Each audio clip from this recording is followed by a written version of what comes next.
On September 18th, our country lost more than a justice. We lost a champion. Ruth Bader Ginsburg leaves a legacy of unwavering strength parallel to what our country needs right now. To me, she was an emblem of hope for the future and taught us all that we have the power to change the world.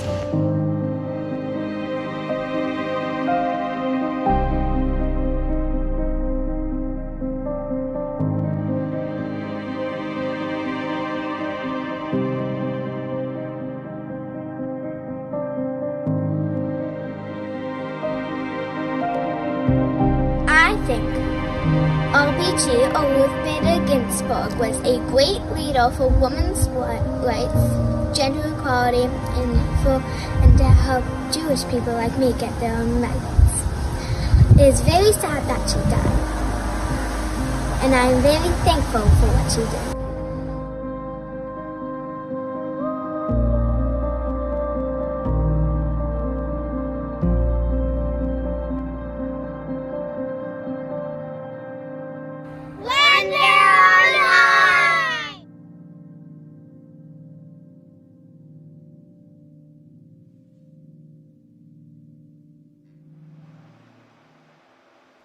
Good afternoon. Welcome to the 16th Annual Women Building Community Luncheon, or this year, our Lunch Online. My apologies for the slight delay in getting started. We had some technology issues, but like if we were together in person, it would take us a while to get you to your seats, so we're just mimicking what would happen in real life. I'm Tana Clues, CEO of the New Hampshire Women's Foundation, and we are so grateful that you are joining us today, turning in on your phones, televisions, or computers. We know you have many demands of your time, and we are grateful you're taking this hour to spend with us. The death of Justice Ruth Bader Ginsburg is just one of the colossal hits we've taken in 2020. This year that has felt like a lifetime just can't end soon enough. A global pandemic, isolation, quarantine, the death of so many Americans, fear, worry, homeschooling, working from home if you've been lucky enough to hold on to your job, economic uncertainty, political uncertainty, so much uncertainty. Add to that a presidential election and a Supreme Court nomination, both of which will be some of the most consequential events of our generation. It would make sense if anyone wanted to hang up the towel. So what in the world are we going to do about it? Well, as women have done for centuries, we're gathered here and across the state and community to lift one another up and remember that together we can raise mountains. And in the words of one of the greatest feminists of our lifetime, Justice Ruth Bader Ginsburg, fight for the things you care about. And at this moment in time, as we celebrate the 100th anniversary of the 19th Amendment, granting women the right to vote, we are going to vote, because the hard-fought battle waged 100 years ago and that has continued for more than half a century to ensure that women of color have access to the voting booth means that their fight, our fight, will not be lost on us. The theme of today's event, She Votes, the 19th Amendment and the Road Ahead, is the culmination of 2 months of programming where we've explored what we as an organization and you as citizens can do to help fulfill the promise of the 19th Amendment, ensuring all women, all people have access to the vote. We have a great program for you today.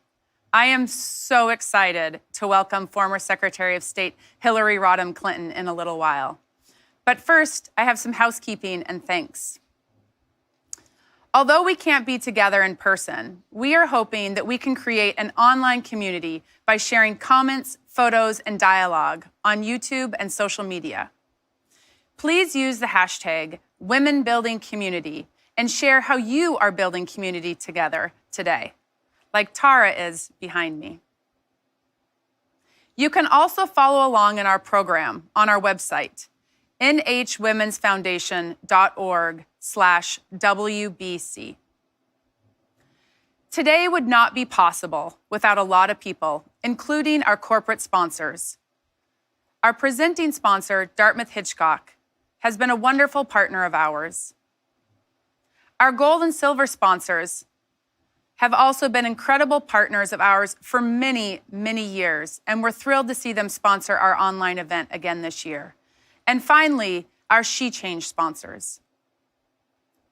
And of course, I want to give my deep thanks to my Women's Foundation colleagues, Karen, Allison, Crystal, Ellen, and Jennifer.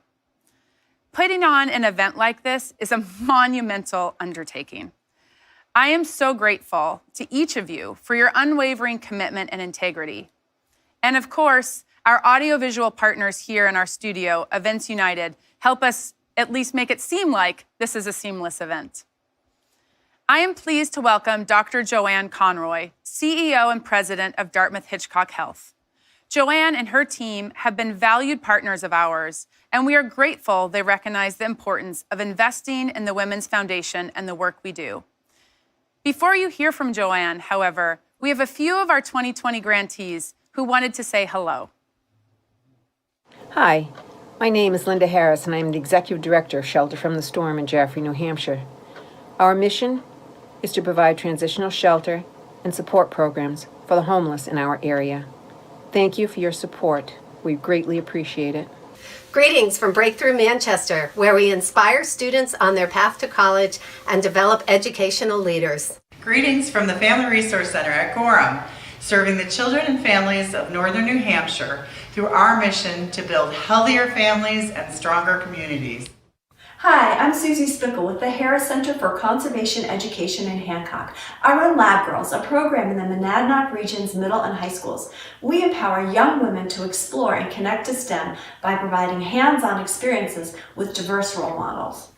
Greetings from the New Hampshire chapter of the Prison Yoga Project, serving incarcerated women throughout New Hampshire by providing mindfulness yoga and yoga teacher training opportunities as a path to recovery on the inside for healthier communities on the outside. Greetings from Belknap House, a family-centered homeless shelter serving Belknap County. We provide families safe shelter, case management, and individualized programs that empowers moms to build better lives for their children.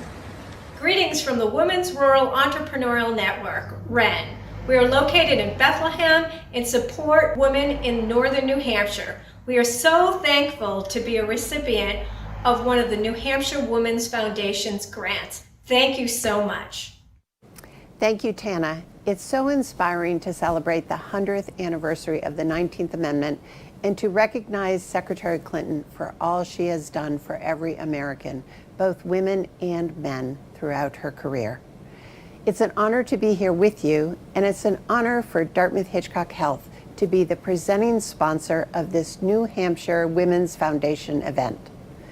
The 19th Amendment has special relevance this year. We are living in unprecedented times and in a year of unprecedented challenges, especially for women.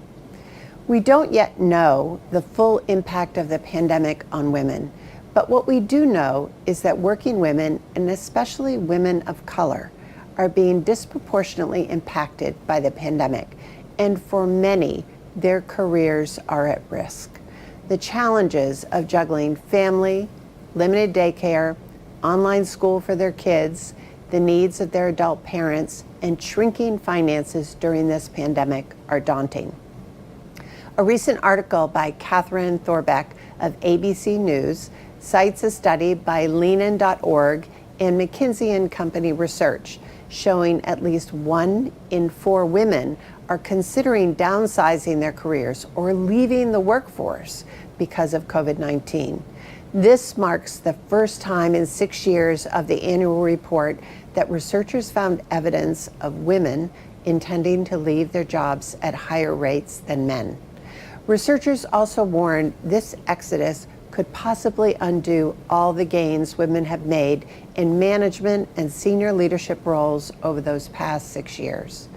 Co-author Rachel Thomas, Leanin.org's co-founder and CEO, told ABC News the report is really showing the true scale of the problem of what COVID-19 is doing to women. All of us, women and men, must come together to support women at this critical time because we know that companies with a higher percentage of executive women have 34% higher total shareholder return than those without women in these roles. Simply put, companies do better when women are in leadership positions. Similarly, our country will do better with more women like Secretary Clinton in leadership positions. It's way past time. Let's honor the work and legacy of Justice Ruth Bader Ginsburg and become a part of the solution. More women need to run for office, and we need to support them when they do. This year, more than ever, we need to honor the 19th Amendment and make sure we vote and that our vote counts. We are proud to partner with the New Hampshire Women's Foundation to support the critical work they are doing this voting season and all year long. Back to you, Tana. Thank you, Joanne, for those incredible remarks and for your long-term partnership with the Women's Foundation. Today's program is an opportunity to celebrate the work of the Women's Foundation and harness your financial support so that we can continue to invest in opportunity and equality for women and girls through our research, education, advocacy, and grant-making program. During today's event, we hope you'll take some time and reflect on what the Women's Foundation and the work we do means to you, and contribute in a way that reflects your ability to give and your commitment to gender equality. Let's be honest, we're not here together in person, and it's a lot harder to raise money at virtual events. So I hope that you might consider the possibility of joining us and helping us fulfill the promise of the 19th Amendment by making a gift of $100 to celebrate the centennial anniversary. If each person watching today gave $100, we'd reach our goal of raising $50,000 by the end of the program. And if you're able to give more, maybe $500 or $1,000, consider becoming a sustaining donor or maybe even giving monthly. We would appreciate any of that. It's easy to give by texting She Votes to 44321, and you can be sure we'll be reminding you throughout the program. Or you can go to our website, nhwomensfoundation.org. Thank you so much in advance for your support. Now, we continue with our program with some more hellos from our grantees and a very special performance by a 10-year-old pianist in Portsmouth, Kyra Medeiros, from Portsmouth Music and Arts Center. Hello, from the Children's Museum of New Hampshire, where we serve girls from Stratford County, and our mission is to engage families in hands-on discovery, and our vision is to inspire the next generation of innovators and creative thinkers. Hi there, my name is Tracy Schamberger, and I'm the Executive Director of the Viraga Girls Mentor Program here in Lincoln, New Hampshire. We connect young women in the community with resources needed not only to survive adolescence, but to thrive in it. Hello from Girls Inc. New Hampshire, where we inspire all girls to be strong, smart, and bold, whether it's here in our centers, in classrooms around the state, or over the summer. Hello from Circle Program, serving girls throughout New Hampshire. We empower, transform, and enrich girls' lives through community connection, camp, and mentorship. Hi, my name is Amy Michaels from New Generation, where we provide a safe, family-oriented shelter for homeless women and children, helping to prepare and empower them for a successful life and future. Hi, my name is Amanda Mace, and I'm the Programs Director for Turning Points Network. I'm saying hello to all of you today from our emergency shelter from survivors of domestic violence, sexual assault, stalking, and human trafficking. We are so deeply grateful to the New Hampshire Women's Foundation and to all of you who are partnering with the foundation. Thank you. Greetings from the Pro Bono Program Stuff Project, serving the legal needs of women statewide. We link domestic violence survivors pursuing safety and economic stability with volunteer lawyers.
Wasn't that wonderful?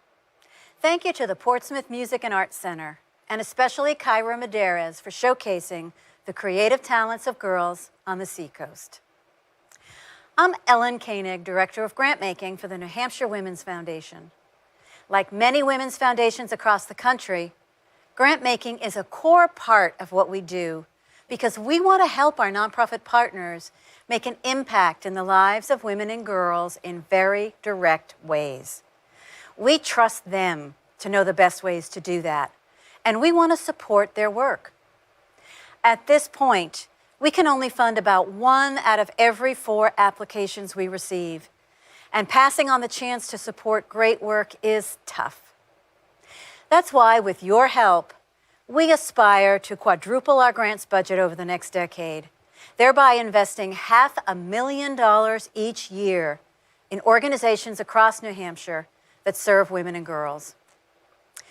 Also, we thrive on engaging community volunteers from all around the state as grant reviewers.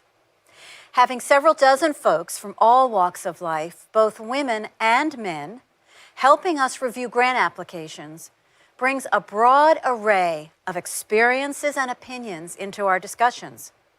For the community grant reviewers, they get a better understanding of the need and the good work going on in local communities. My favorite stories are the ones where our volunteers get involved with a nonprofit they love because they learned about it during our grant review process. In 2020, we did something we hadn't done before.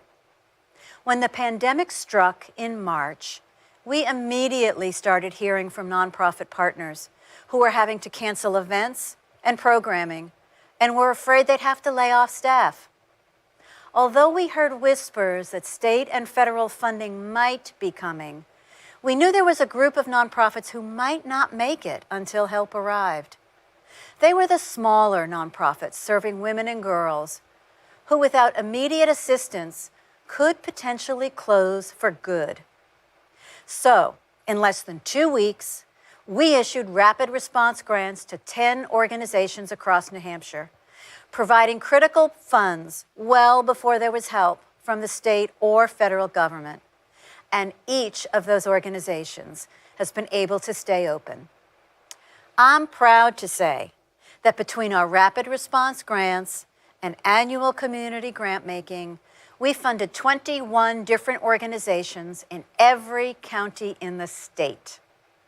These grants have boosted women's economic security, provided shelter to homeless families, promoted STEM programming for girls, and even supported a yoga program at the women's prison in Concord.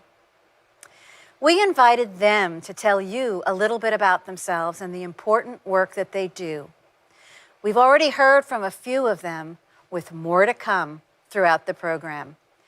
You can see for yourself what an impressive group they are.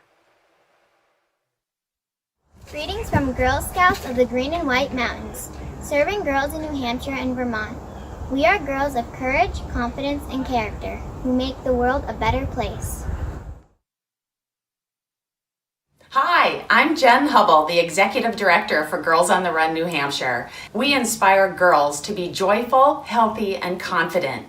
We are empowering girls across the state of New Hampshire. Hi, it's Elaine with Girls at Work, here in our new location in the Manchester Mill Yard, where we are providing powerful experiences for girls to discover how capable they are and leaving them feeling pretty confident. Hello from Arts in Reach. We empower teenage girls from the greater Seacoast region through inclusive creative community, arts-based programs, and mentoring by professional artists. Learn more about us at artsinreach.org. Hello from New Hampshire Humanities Connections book discussion program, supporting family literacy and relationships between mothers and their children through the Connections program here at the New Hampshire Department of Corrections Women's Prison in Concord. Greetings from Hospice Help Foundation, serving women and girls throughout the state from our office in Portsmouth. We help hospice patients who are struggling with poverty live every day to the fullest. Hello, Michael Burns, board member at CASA of New Hampshire. Well, we're advocating for abused and neglected girls in every community throughout New Hampshire to ensure that they grow up in safe, permanent homes. Thank you so much, New Hampshire Women's Foundation. Hello, I'm Senator Martha Fuller Clark, Chair of the Board of the New Hampshire Women's Foundation. On behalf of the board, I am delighted to welcome you today to our virtual Women Building Community Lunch online. I am so proud of all the Women's Foundation has done and is doing to advance the lives of women and girls in our state, advocating for full equality, greater economic security, and increased opportunities for success. I am particularly proud of our grants program that just this year alone gave more than $125,000 to a diverse group of nonprofit organizations with programs directed specifically in support of women and girls throughout the state. Another endeavor the Women's Foundation has undertaken beginning in 2017 is our Women Run program to encourage women to run for elected office at the local, state, and federal level. More than 200 women, both Republican and Democrat, have participated in this program over the last 3 years, many of whom have gone on to run and win. I am honored and excited to have Secretary Hillary Clinton as our guest speaker. While she needs no formal introduction, she is clearly an extraordinary role model for women in public office today and for women planning to run for office in the future. We are so lucky that she has agreed to join us for today's event, the theme of which is She Votes, the 19th Amendment and the Road Ahead. Today we are gathered here virtually to celebrate the 100th anniversary of the passage of the 19th Amendment, giving women the hard-won right to vote, and to look ahead at what we need to do to fulfill the promise of the 19th Amendment, ensuring everyone has access to the vote. In an election year, and especially during a global pandemic, women's participation at the ballot box is more important than ever. The burdens being placed on women during COVID are untenable.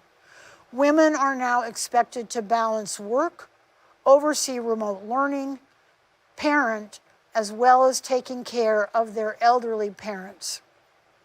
We also know that women have been more severely impacted by the epidemic than their male counterparts, losing more jobs, subject to greater risk of domestic violence, and dying in nursing homes at a higher rate.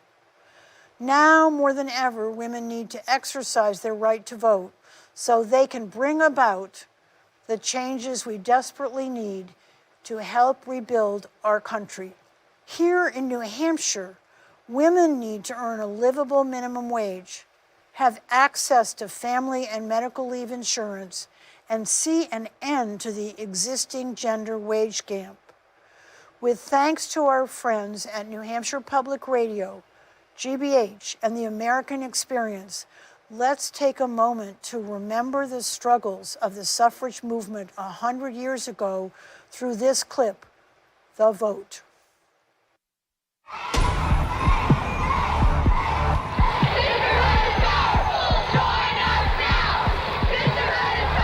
So remember, men, if you come to work tomorrow and your secretary refuses to do the filing and then go home and find that your wife has refused to do the cooking, don't blame them. Remember, you gave them the vote 50 years ago.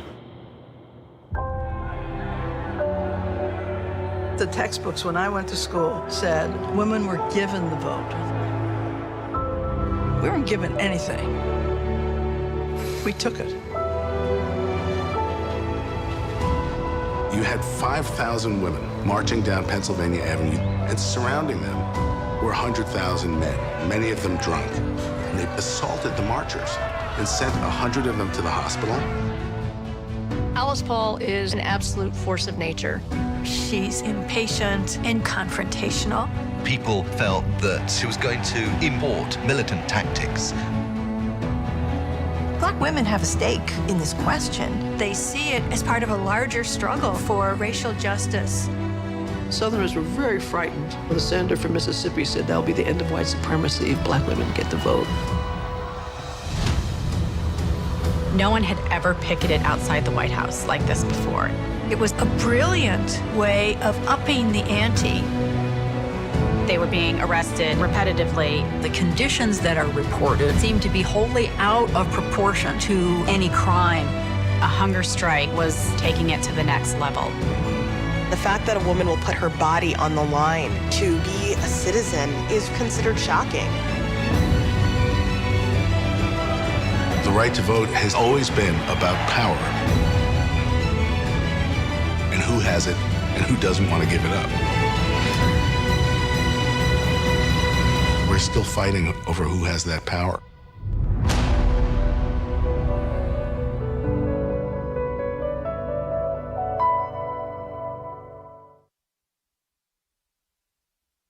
On August 18, 1920, the 19th Amendment to the U.S. Constitution made voting a right regardless of gender. But millions of women, including women of color, were still excluded from the ballot box for generations. It wasn't until 1965 that the Voting Rights Act gave Black women the right to vote, and not until the expansion of the Voting Rights Act in 1975 did non-English-speaking women, including many Latinx, Native American, and Asian American women, achieve the right to vote. Even today, many obstacles to voting still exist. The Women's Foundation celebrates the centennial anniversary of the 19th Amendment as a hard-fought victory, but we also recognize that there is still much work that needs to be done to ensure equal access to the vote and broader gender equity and political parity for everyone. I am so pleased to welcome our next guests, both of whom know quite a bit about what it's going to take to ensure that everyone has access to the vote.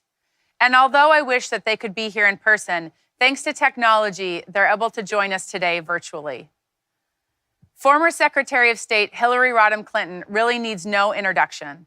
She has spent 5 decades in public service as an advocate, attorney, First Lady, U.S. Senator, U.S. Secretary of State, and presidential candidate. Madam Secretary, New Hampshire women know you well, and we've been honored to be part of your life since 1992, when your husband was running for office, and through your historic run for president in 2016. You've been in our living rooms and our coffee shops, helping to grow the movement for gender equality, and you've inspired many women in New Hampshire to run for office. It's so great to have you here today, Madam Secretary. How are you? I'm great. Thank you, Tana, for those cute T-shirts and all the paraphernalia. Oh, that's so awesome. I'm so glad you got those. As you can see, I'm wearing mine right now, too. I have to tell you, I'm in love with your podcast. I just want you to know that. It's the most brilliant thing I've ever listened to. And I'm like trying desperately to catch up, and I refuse to get ahead of myself, but it's really hard. Are you enjoying it? I am having the best time ever. So what I spread love the word. most, yeah, I will spread the word. My favorite thing, what I've told everybody, is I've always loved your laugh, like from the very first time I ever met you. And you are always laughing, and it's fantastic. Like, you just kind of let loose, and I think it's brilliant. Totally brilliant. Oh, God, Tana, that's really nice to hear. I love that. Thank you. Thank you. Our other guest is my friend and neighbor, Maggie Goodlander. Maggie is a lawyer and teaches constitutional and administrative law at the University of New Hampshire School of Law. She has spent much of the past decade working in legal and policy positions in each branch of the United States government and in both houses of Congress. Born and raised in Nashua, after attending Yale Law School, Maggie clerked for the U.S. Supreme Court Justice Stephen Breyer and Judge Merrick Garland of the U.S. Court of Appeals for the District of Columbia. This past year, Maggie has been working day and night to make sure everyone in New Hampshire will have the opportunity to vote in November. Maggie, thank you so much for being here. Well, thank you, Tana, for that really lovely introduction and for your friendship, for your leadership, and you're a fearless and bold and visionary leader, really, of the Women's Foundation, and that is so apparent today. You've brought us together for this truly special event, and I'm so honored to be a part of it and to have the chance to be in a conversation with one of my heroes and one of New Hampshire's heroes, Secretary of State Hillary Rodham Clinton. Well, I can't imagine two women I'd rather have here for this conversation at such a critical moment in time. The centennial of the 19th Amendment giving women the right to vote in the midst of a global pandemic and just weeks before one of the most consequential elections of our lifetime. Maggie, I'm really excited for you to lead this conversation. So, Secretary Clinton, it is an honor to be with you virtually this afternoon, and I'm going to dive right in. You have spent 50 years on the front lines of democracy in this fight as a change maker, and there's really no more important issue for the two of us to be talking about today than the right to vote, because as you've put it recently, it is an issue that gets right to the heart of all of the other issues that we care about, and it is also really at the center of what we have to do together in the years ahead. So I want to start with a historical fact, because we don't get enough of those these days. And that fact is that your mother was born on the very same day that Congress passed the 19th Amendment, so almost a century ago, a little more than a century ago. And 50 years after that, I want to situate us in 1970, when you went to go and work with an extraordinary woman named Marian Wright Edelman. And she was your first boss, and she taught you, you said a whole lot about how to be a change maker and what it really takes to make change. So I thought that might be a place to get started and to ask you how you got in this fight and what you've learned over these years about how to be a change maker. Well, you really mention two of the biggest influences in my life, and I think I have to give both my mother and Marian Wright Edelman a lot of credit, because from my mother, I learned a lot about persistence and perseverance, overcoming obstacles, trying to make the best out of sometimes a very bad hand that you've been dealt, because her own life had been so difficult. And I took a lot of what I learned and saw from her with me when I went to college, when I went to Yale Law School, because it motivated me to want to try to figure out how to help other people. And what Marian really showed me, she was, as you know, Maggie, an African-American woman from South Carolina. She went to Spelman College. She went to Yale Law School. She went to work for the Legal Defense Fund. She worked with Dr. Martin Luther King Jr. She was the first African-American woman who was said to have passed the Mississippi State Bar. And what she did was to just focus in on the needs that people had that were not being met, with a particular emphasis on kids. She never thought you could wave a magic wand and make all the injustice and the inequity and the unfairness disappear. But she did think that, again, persistent effort, day in and day out, could move the agenda of justice and progress and equality forward. And I saw both of those women as really doing, in my mother's life in a very personal, private way, and in Marian's life in a very public, political way, the work of trying to help people and make our country better. Well, after reading your book, which I want to come back to in a minute, you sort of laid out what I think of as the 3 Ps.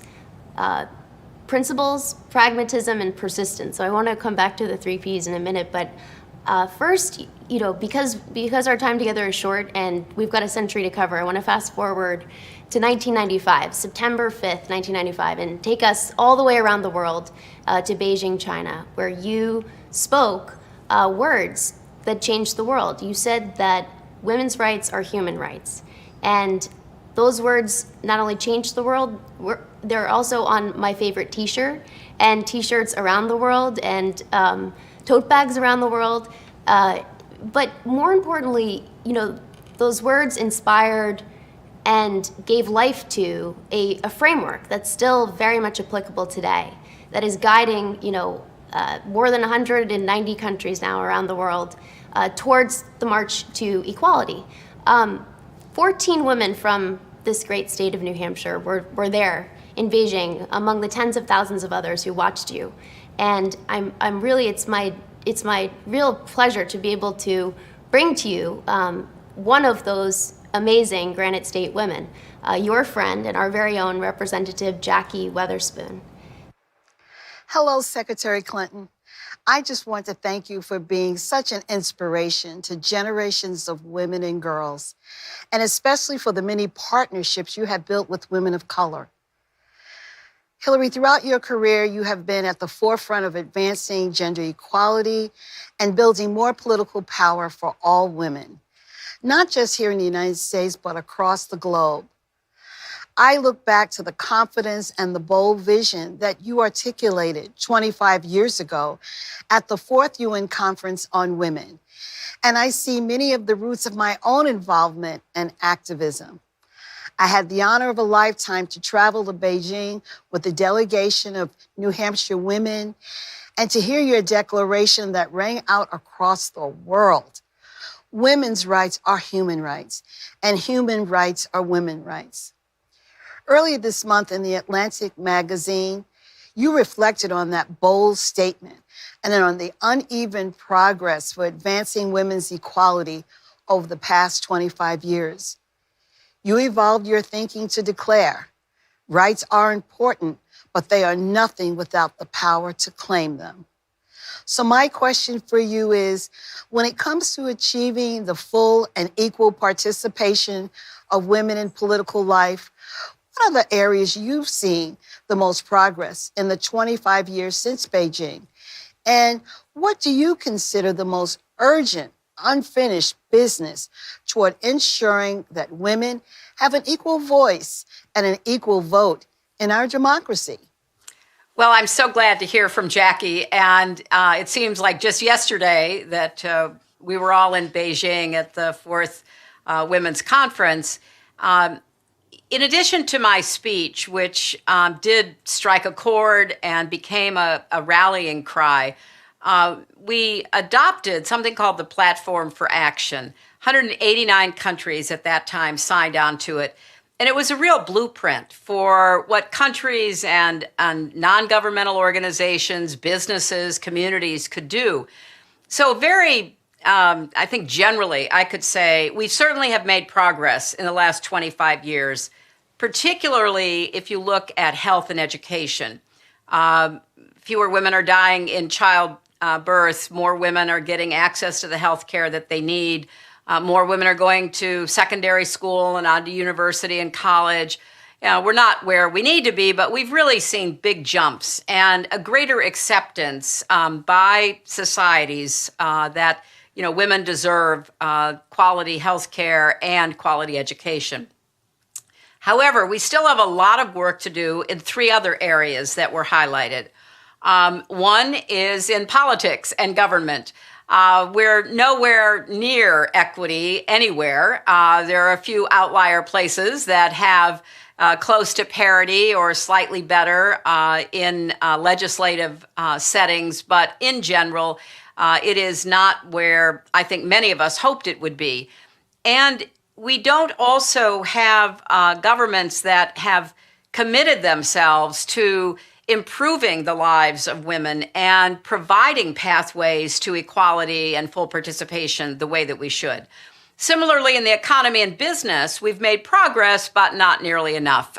Women are still not welcomed and encouraged and supported in seeking professional and occupational opportunities the way that I would like to see it. And finally, in the area of national security and peace, women are the primary victims of war, women and children. Women are still being used terribly in conflicts of all kinds, and women are not at the peace table. And what we know is that the failure to include or listen to women when trying to make peace will make whatever agreement is reached, if any, much less stable. So I think it's a mostly good news, but not so good in a lot of these key areas. And I think if we want to be pragmatic with our principles, we should look at how we're going to build on the progress that we have made and persevere in pursuing that. Well, I think, the mixed ledger, I wonder how you think about the ways in which the pandemic has impacted where we are and where we're heading. So on the one hand, you've written this very powerful article in The Atlantic called Power Shortage, and you point out that on the one hand, you look around the world over the last 6 months, it has been countries led by women who have done the best in the pandemic, from Finland to New Zealand, from Germany to Taiwan. It is women who are leading countries successfully. But at the same time, the pandemic, as you've pointed out, has really, on the one hand, exposed but also exacerbated inequalities that already existed. And women are stepping up on the home front within their families and homes and facing challenges like never before, but at the same time stepping up on the front lines. And we have a question that comes to you from an extraordinary woman here in New Hampshire who is working very much on the front lines, Sarah Parashino. Hello, Secretary Clinton. Welcome back to New Hampshire. It's great to be virtually connected today with the New Hampshire Women's Foundation and my friends, colleagues, and allies. Throughout the pandemic, women have stepped up to lead in the most critical roles on the front lines of the healthcare system as essential workers and assuming even greater responsibilities at home as parents and caregivers. Women are carrying the future of our democracy on our shoulders with whatever energy we have left. But this crisis has revealed many gender disparities, especially for women of color, and it has shown how lacking our social systems of family support are. As a mom of 2 young daughters, overnight, I was forced to work full-time from home while facilitating remote learning and assuming responsibility for my town's elections as town moderator. After 6 months, our household was burnt out, and I recently stepped away from my job on paid family leave. I am lucky. I know the majority of working women don't have access to paid leave. I see firsthand among my peers how the long-term economic burdens of this pandemic will disproportionately impact women. I want to give a shout out to all the pandemic moms out there. I see you, and I know Secretary Clinton sees you too. Secretary Clinton, how can we best use our voices and our votes to demand new public infrastructure and an economic recovery that supports families and puts women in a better position to succeed in both work and family life? Well, Sarah, you're really very much on point because the pandemic has disproportionately affected women and girls around the world in a number of ways. In some parts of the world, it's seen an upsurge in child marriage, where families can't continue to afford, they believe, having their daughters because the economy has been so badly impacted by the pandemic. We also are seeing a very significant increase in intimate partner violence around the world. Lots of reporting and lots of incidents going unreported because of the challenges of getting out and escaping from such situations. Even here, though, in the United States and in Europe and elsewhere, we are seeing women having to make very difficult choices because if you look at those sectors of the economy that were the hardest hit, they are predominantly populated by women, frontline workers in healthcare, essential workers, and everything from retail to pharmacy to other kinds of activities. And the unemployment rate is incredibly high everywhere, but women and people of color have been particularly hard hit. And then, how do we know whether people are going to be back in jobs? There still is a lot of uncertainty about that. And many women are finding themselves really unable to think about going back to work because schools are not open, kids are studying online, which requires parental supervision, childcare is not available. So a lot of women are having to drop out of the workforce, which puts a real economic hardship on them and their families. And think about how difficult that would be for women who are the head of household and the primary income earner for their families. So as we look at recovery, and of course it really matters who we vote for, we need people who recognize the facts. The evidence is abundantly clear. As we recover, we're going to have to do more to support women and their needs if we're going to ever get back to where we were before the pandemic. Well, I want to come back to voting because, as you point out, it's the challenge and the answer all lie in vindicating this right to vote.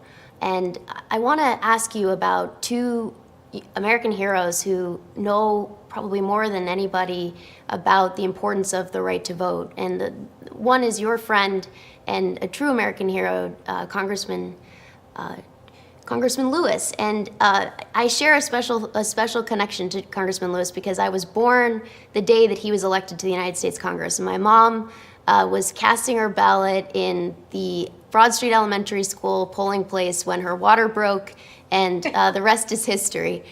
But, you know, Congressman Lewis gave his life to the cause and dedicated his career to it. And so, too, did your friend and another hero, Justice Ruth Bader Ginsburg. And I want to ask you about Justice Ginsburg in particular because I think you had a lot to do with us knowing Ruth Bader Ginsburg as the woman who she was for us, which was just one of the greatest Supreme Court justices in American history.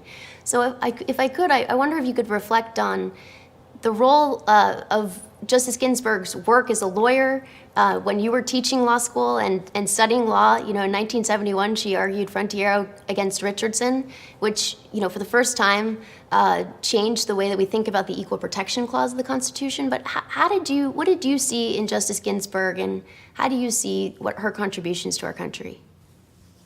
Oh, wow. We could talk for a really long time, Maggie, because if you really think about how influential Justice Ginsburg was, it really started back with her own experience. And certainly once she became a lawyer, working for the ACLU, bringing cases to try to expand the definition of equality under the 14th Amendment, under the Constitution. She went at it with the kind of pragmatism and perseverance in pursuit of principles that you were referencing earlier. She understood a couple of things. She understood that she had to get the judges, who at that time were predominantly, if not exclusively, when she had to argue, white men.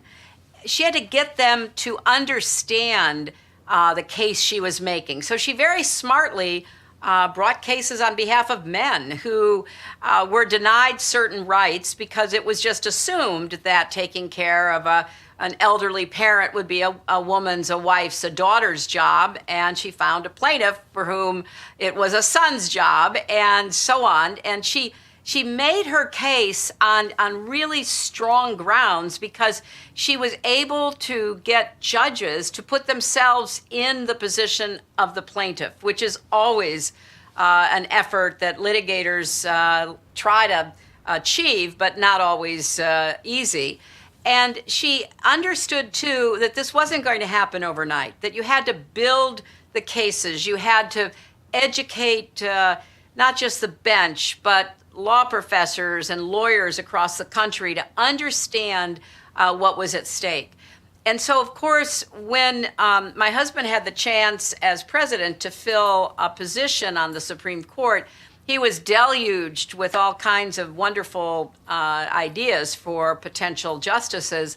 But I was very interested in him interviewing Ruth Bader Ginsburg, who at that time was sitting on the Court of Appeals, because I thought she was a real champion for equality. She understood in her bones, because of what she had gone through, graduating first in her class from law school and being denied interviews. She couldn't get a job anywhere. What it meant to really achieve equality under the law. And he met with her after she snuck into the White House one Sunday afternoon, and they just hit it off really wonderfully. And in fact, Maggie, one of the last big public events she did at the Clinton Library in Little Rock, Arkansas last September, so, just a year or so ago. And the demand to hear her was so great that it had to be moved from the library to the convention hall and finally ended up in the basketball arena, where there were about 15,000 people and another 10,000 on a waiting list. She really broke through, and it wasn't just because she became the notorious RBG as a cultural kind of icon, but because of what she stood for and what she fought for. And she really had one of the best dissents I've ever read when it came to the very unfortunate decision gutting the Voting Rights Act. And she understood that if you shrink the electorate, you make it hard to vote, you give unscrupulous, discriminatory local and state officials the opportunity to disenfranchise people. Well, we're back to the 1950s. We're back even before that. So I just could go on and on about how significant Ruth was in the law, but also, as we now have seen, in the larger society. Well, one of the through lines in your work and the work that continues that Justice Ginsburg shared, but really, you've been the champion of this basic principle, which to me is still so powerful every day, which is that every child deserves the chance to live up to his or her God-given potential. And you've been this champion and this voice for so many of us, myself included, but I'm really excited to introduce you to one of New Hampshire's champion 12-year-old leaders. Hi, Secretary Clinton. My name is Amalia Glass, and I'm 12 and in the 6th grade. I'm a Girl Scout cadet, and I like to play basketball and be in plays. What I really care about is that everyone should be treated as they want to be treated, and no one should be treated less because of the color of their skin or their religion. 4 years ago, I volunteered for my first political campaign and made signs for you at the local Hillary Clinton office. It's been harder to volunteer this year because of COVID. Someday, I think I might like to be a teacher or a paramedic or president of the United States. Secretary Clinton, what steps should I take to run for president? Well, Amalia, it's so wonderful hearing from you, and thank you for your question. And thanks for being a Girl Scout. I was a Girl Scout, and it's such great training for whatever you decide to do, including running for president. Well, first of all, you have to be 35, so you've got a little bit of time, but use that time between 12 and 35 well. Get the best education you can get. Expose yourself to many different experiences and kinds of people so that you can understand what's on other people's minds, what they are living through, what they need from a president. Get involved in local campaigns like you did in mine back in 2016. Work for people in public office so that you can see how government works and understand what you want to do differently. And, being a frontline healthcare worker would prepare you very well for being president because the discipline and the incredible stress of making decisions while you're having to face all kinds of emergencies, that's kind of good grounding for being a president in the future. So I would hope that you would do all of this and pursue your dream, whatever it turns out to be. Well, Madam Secretary, I can't thank you enough again for taking the time to be with us. I think America is going to have, maybe in 17 years, maybe sooner, an Amalia in the Oval Office, and we all have you to thank for that. We really do. And I just want to end where you began your very powerful book, What Happened, and it's the story of what happened in 2016, and it is powerful, and it begins powerfully with the simple but true words of Harriet Tubman: keep going. And your love for our country, your service to our country, your continued faith in us as Americans it's what has made it possible for me and for millions of other people across our country and around the world to keep going. So that is exactly what we're going to do, Madam Secretary, and it is thanks to you. So thank you. Thank you so much, Maggie, and it's great to talk with you. And keep going, New Hampshire women. The best is yet to come. I couldn't agree more, Secretary Clinton. Thank you both for being here for this very important conversation. And thank you, Maggie, for making today's conversation possible. Madam Secretary, I think you'd agree that Maggie really might be the best kept secret here in New Hampshire. Thank you, Tana, and I agree with you completely about Maggie. Thank you, Secretary. Take care, Clinton. everybody. Take care. Thank you, Madam Secretary. Our work toward fulfilling the promise of the 19th Amendment is far from over. And at the Women's Foundation, we are not only deepening our commitment to help ensure all women have full access to the ballot, we are also heavily investing in growing the number of women on the ballot. 3 years ago, we launched the Women Run program, the Granite State's only nonpartisan program dedicated to empowering and training women to run for office. And over the past 3 years, we've had more than 200 women participate in one or more of our trainings. Over the next few minutes, we're going to share some of the key highlights and accomplishments of the Women Run program, starting with one of our Women Run alumna, Carrie Duran of Wolfboro, who joined us at our very first training in 2017. This year, Carrie decided she was ready to run and is a candidate for the New Hampshire House of Representatives. Carrie? Thank you, Tana.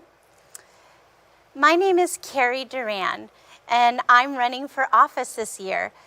That's not something that I thought I'd find myself saying more than 3 years ago, when a friend sent me an advertisement for the Women Run program. I was already an active advocate for disability rights, as I have a child with Down syndrome. I have spent more than 8 hours waiting to testify on the state budget, and I've testified in favor of expanded Medicaid and in many other issues which affect our New Hampshire families. I knew I wasn't going to run for office tomorrow, but I was interested in running someday, and I figured the Women Run program would help prepare me for when that day came. But as a single mom of 3, I needed childcare to be able to attend this full-day training. So I reached out to the organizers and asked if childcare would be provided. To my relief and excitement, they said yes. Having on-site childcare provided to me not only meant that I could attend the event, it meant that I could pop in and check on my girls in between sessions. And when I brought them in for lunch, they were welcomed warmly by my fellow Women Run trainees. I bring my girls with me often during my advocacy work, and not just out of necessity. It's important to me that they are exposed to politics and advocacy, and that they see examples of women speaking up for what they believe in.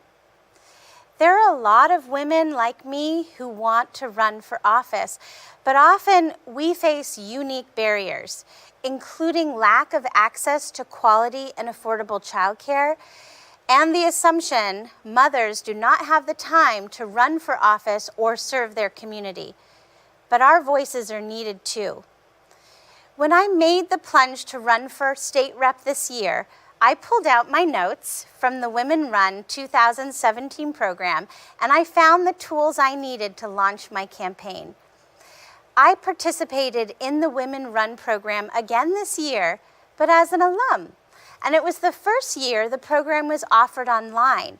This was in response to the COVID-19 restrictions on in-person gatherings. But it also made the workshops more accessible geographically and logistically. I could attend with my daughters again, and I met women from all over the state, some of whom might otherwise not have been able to make the trip to an in-person training session. Being part of this program for the past 3 years has provided incredible support for me as a candidate. I know I can reach out through the alumni Facebook group if I have questions, and to past trainers for help.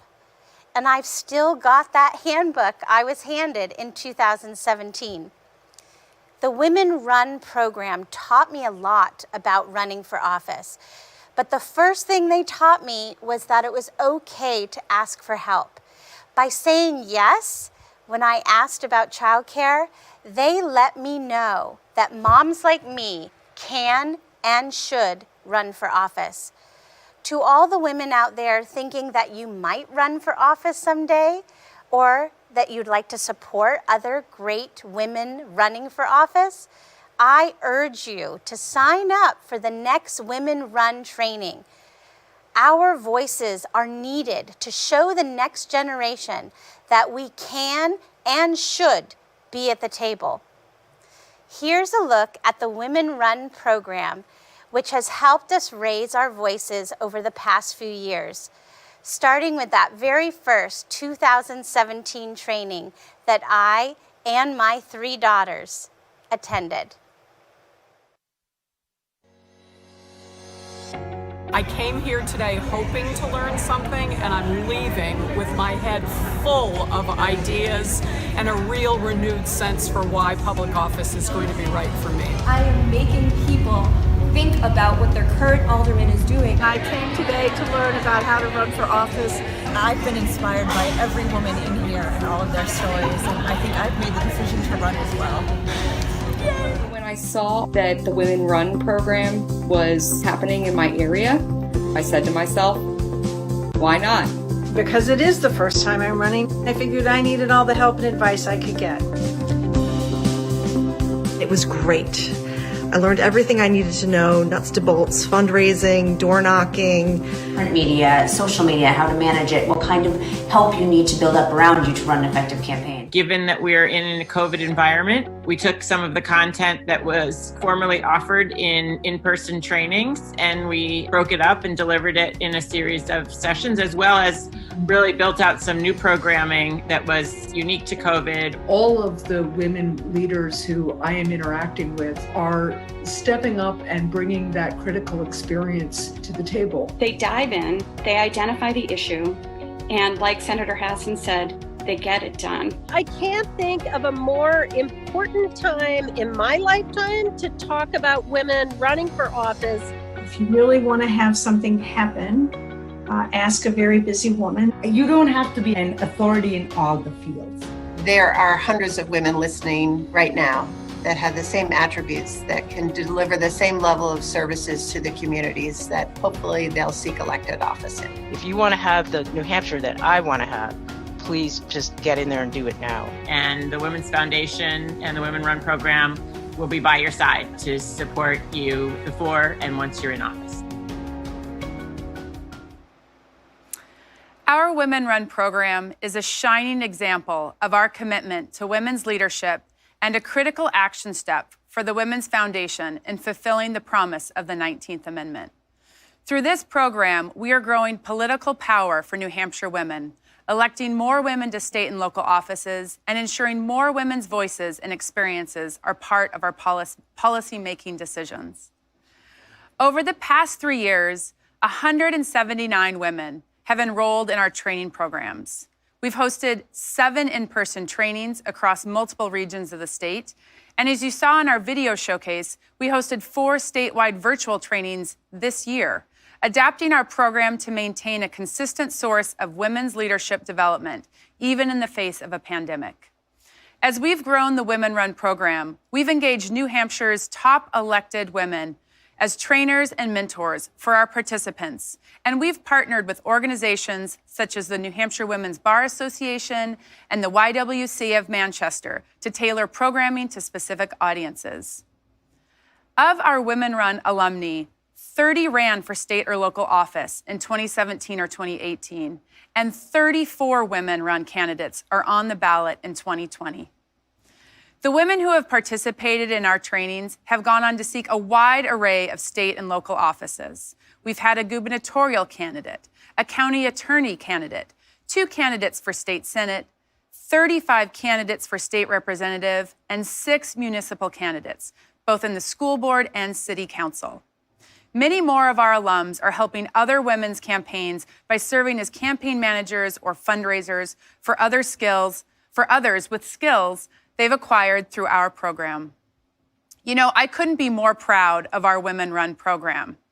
And I know that there are many of you watching who, like me, might feel like having Secretary Clinton here and talking about the creation of our Women Run program, it might feel like we've come full circle. As many of you may remember, my first day at the Women's Foundation was 4 years ago at this event. The event was the day after the election. We went into that day thinking and hoping that we would be celebrating the first woman president.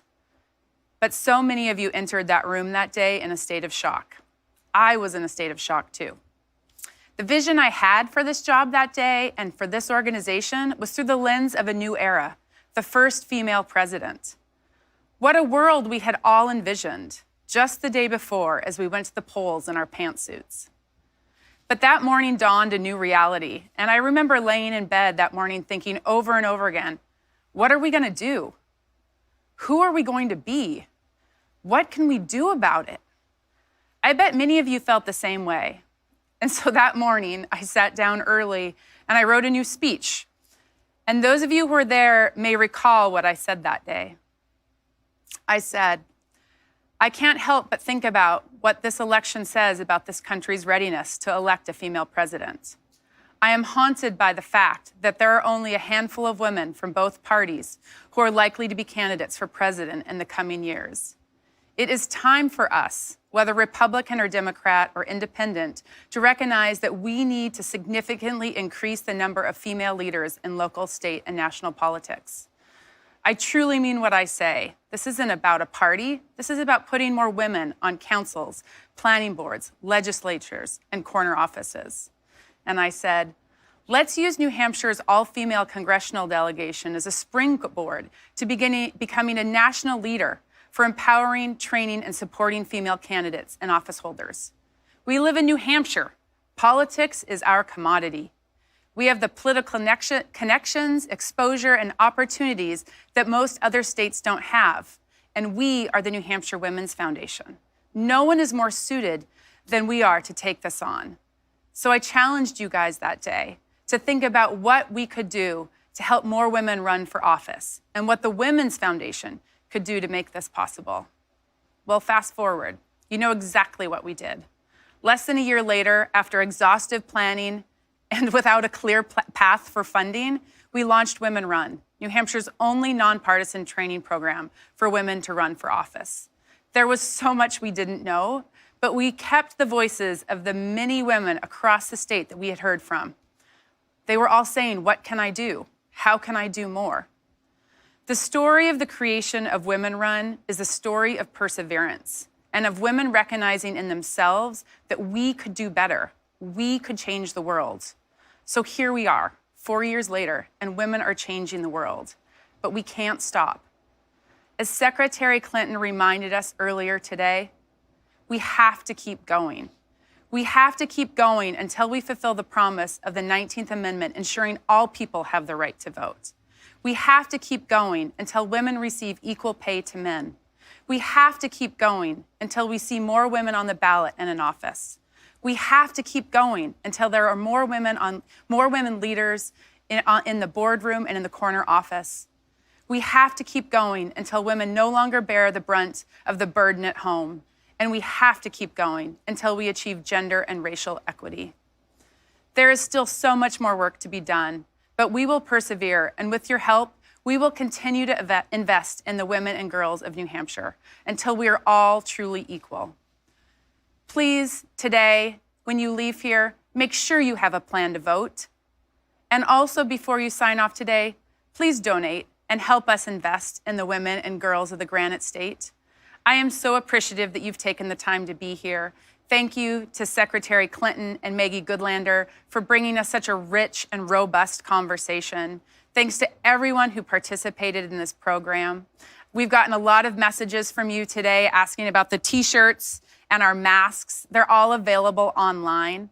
Make sure you check that out. And again, thank you all for being here today. Have a great day.